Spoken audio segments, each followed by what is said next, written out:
乡亲继续收看《华视台语新闻杂志》。台湾为2002年开始来推动以价质量限用塑胶袋的政策，已经行过18冬了。在这条守护环境的路上，真侪人是点点啊咧努力奉献。像新北市的三甲，就来启动一项创新的计划，社会企业团队干乐文创，招募民众捐出着旧衫裤，交予社区妈妈改造做环保的汗袋啊！而且甲当地店家来合作，推出着租借环保袋的服务。安尼更加积极的做法，希望会当带动更较侪人做伙来落实做环保。记者李怡婷、李宇成亲入到社区追踪报道，得到2020年华文永续报道奖的优等奖。咱就搁做伙来回看这个报道。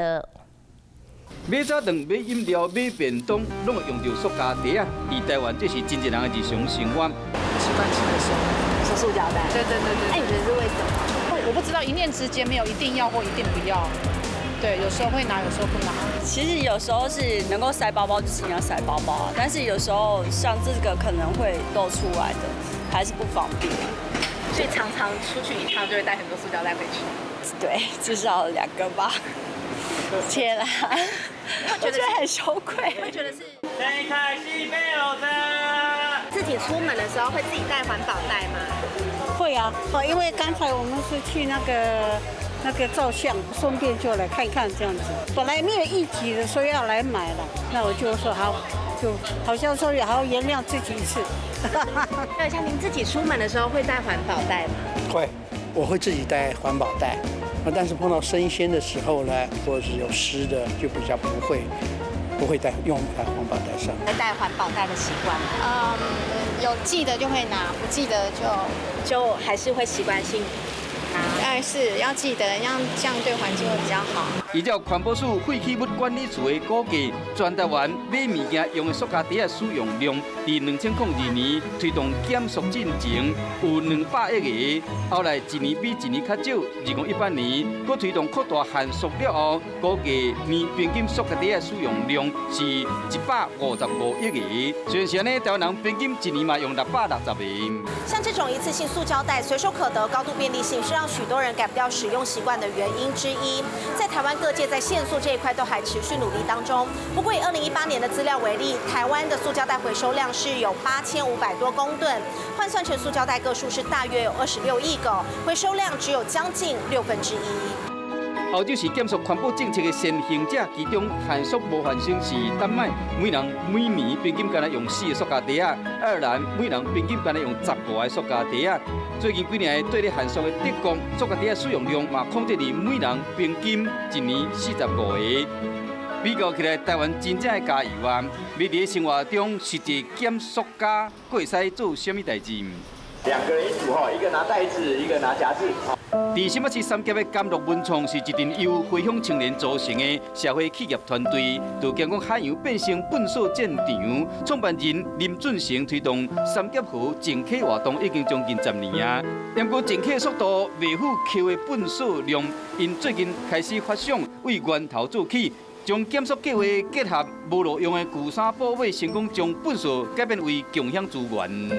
有时候我们去市场买东西啊，才发现自己包包里面那个购物袋忘了带了，或者是放在家里，很不方便，又不得不只好再跟店家拿一个一次性的塑胶袋使用。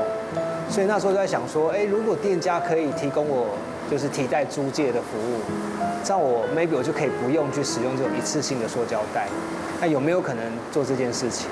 林俊成为发想到执行，敢若用2个月时间。这项社会创新实践的913旧衫循环共享汗袋的计划，串联当地社区点头做伙加入，为2019年9月份起，成功在三甲地区慢慢发生效果。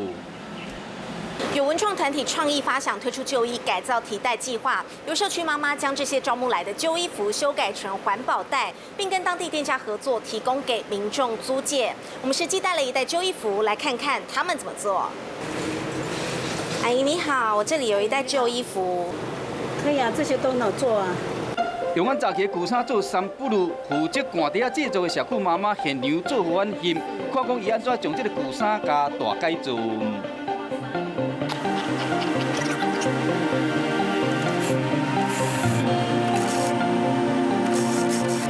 正车线，较无5分钟的时间，经过社区妈妈的卡手，随变成环保的汗袋啊。翻过来就好了，就是这样，不到5分钟，就是这么简单。你的衣服就变成环保袋了，哇！每一次提袋租借就是付20块的押金，那下一次要归还的时候，店家就会退还你20块，就是无偿租借。那当然，我们现在就是有越来越多的店家一起加入这个计划，所以当你在这家店借了，你可以在另外一家店还，就是甲地借乙地还。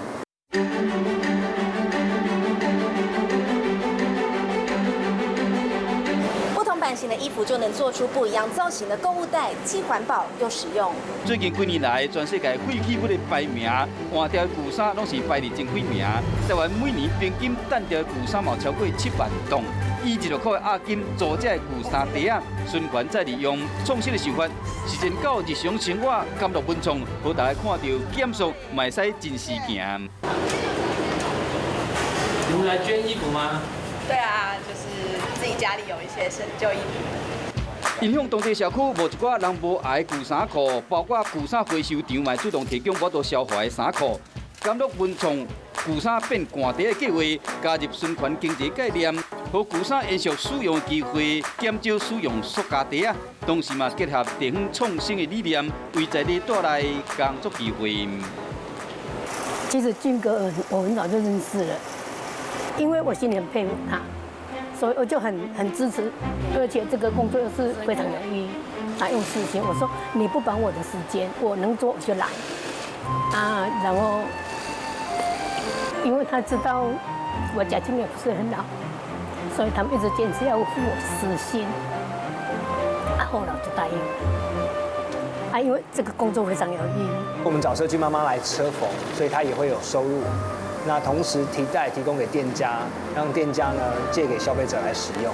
那所以让这个提袋在社区里头是循环的。那透过这样的方式，也让民众在购物消费的时候是可以一并扶持这群社区妈妈。来的哪一袋是可以好的，要送去给店家的。要送去哦。这一袋啦，这一袋都做好了。这个是50个袋子。好，谢谢。就是我们这边的客群是以学生为主，那他们可能学生都不会有带手提袋的习惯。当民众越来越多人使用环保袋的话，那相对来讲，我们纸袋的这个供给性或是这个需求性也慢慢的变少。目前伫三峡区的北大社区三峡老街，包括健康餐饮店、文具店、运动用品店、服装店等等，总共有12间店加入合作计划，提供租汗袋的服务。有没有买塑胶袋？没有袋号。我们现在有这个免费的袋子，然后它是用租借的方式，一个20块。那我现在跟你租了啊，我现在要在哪里还？在这边还，或是在它的这个的商标的一个商店都可以还。好啊，那你可以在这边选一个你要的袋子。第一次听到有人跟你们说可以用这种方式，对，第一次，蛮有意思的啊。至少塑胶袋家里不会越来越多啊。对。而且20块也是等于是无偿，因为我下次还的时候又可以拿回来，比我每次买一个2块还划算。我这300给你。好，谢谢。阿姨，现在三峡有在推行一个计划，就是买东西呢不要用塑料袋装，然后他们用那个旧衣服呢就做成一个环保袋，但是这个要用租的哦，一个要20块。你不想用的时候拿回来还给我，你想要租一个吗？好了。好哈。那我就用这个给你装喽。我只知道说自己带环保袋，这样说有可以租环保袋的是第一次听到，因为我们都有在做环保。它是一种共好的一种循环，那每个人都需要尽到一点责任啊。那民众在使用的时候，把袋子洗干净再还给店家。所以如果有污损的话，那可能就要扣10块钱的这个押金，本来是押20块，就扣10块钱。有些店家是觉得还是会有一点点不方便，因为他等于要去管理这个提袋。那我们就希望说，真的能够找到对环境共好、有这样的理念的店家一起加入。有环保理念的民众真多，并且透过共同医护和旧衫袋会使伫社区间友好流通。对囡仔到大人的衫裤，都会使分别做出无同款大小环保袋啊，都会使因应无同款属性、各种店面的需要。基本上，我觉得它的理念真的很棒，就是它可以利用一些我们不需要用的衣服，然后做成提袋，然后又可以免费的供应给需要的顾客。然后需要顾客他拿完东西之后，其实他的塑胶袋不用的话也是丢掉，不然就是再拿来装其他垃圾。其实这个都是一个多余的一个动作。那如果说这个布料类的替代可以让它一直在持续的使用，其实对整个大环境是很好的。让客人来知道这件事情，然后我们这一条街也有其他的店家会响应啊。那我觉得如果说随时都可以租到，或者是说可以归还的话，我觉得意愿应该会比较高。甚至说未来你在台北，你可能到台北出差，南部人到台北出差，然后在台北买一个东西提袋借回去了，你可能可以在高雄、在屏东的合作店家也可以归还。那它是更方便的，希望这个点能够布及到全台各地。我们也希望是国外也能够有其他的国家也来台湾把这个计划带回去他的自己国家来推动。就像台湾其实有很多的计划是从国际看到其他国家在做的时候，我们把一些计划带到台湾来。那我希望说我们在台湾的计划也能够影响到其他的世界。要彻底改变台湾消费者过年使用塑胶袋的习惯，大量降低塑胶袋的使用量，一定要真侪难关爱克服。要不林俊成保持信心，并且望93循环共享换袋计划，目前为社区做起，未来更加希望会使推行到全台湾，甚至扩大到世界各地。人类用伤侪塑胶料造成地球沉重的负担，在全世界真侪国家甲环保团体拢伫设法限缩保护环境同时，台湾嘛无缺席。除了政府以外，青年团体爱护地球，为自身做起，将环保理念带入日常生活，希望透过循环共享的方式，走在人类甲自然平衡之道。因为唯有将环保意识定入民众的心内，才有吸引全民为居住的世界尽一份心力，共同维护唯一的地球。我觉得这是全民运动，就是在每个人生活当中，每个人都尽一点力，那这个环境就会更好。